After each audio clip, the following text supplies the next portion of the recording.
Pour limiter les risques de transmission du coronavirus, Air France va rendre obligatoire le port du masque sur l'ensemble de ses vols. La mesure entrera en vigueur à partir du 11 mai et ce seront aux passagers de les fournir.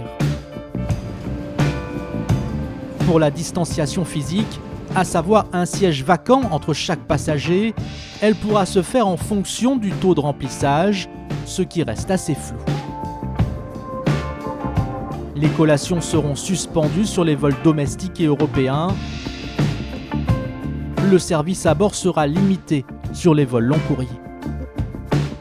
Les vols domestiques d'Air France vont aussi être drastiquement réduits, et cela de manière durable, conformément aux engagements écologiques pris en contrepartie des 7 milliards d'aides de l'État.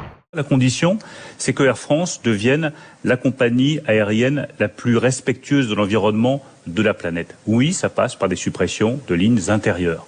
Et très franchement, quand on peut faire le trajet en train en moins de 2h30, l'avion ne se justifie pas. Et non, ça ne doit pas être une mesure transitoire, ça doit être une mesure définitive.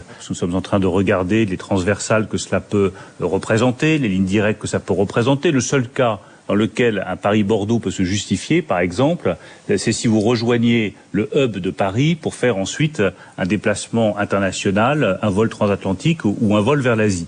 Mais dans tous les autres cas de figure, si c'est pour gagner uniquement 1 heure, que vous risquez d'ailleurs de perdre dans les transports pour aller à l'aéroport, le jeu n'en vaut pas la chandelle. Le coût en termes d'émissions de carbone est trop élevé. Donc voilà quel point on peut se servir de cette crise pour réinventer notre modèle de développement économique et faire en sorte qu'il soit plus respectueux de l'environnement.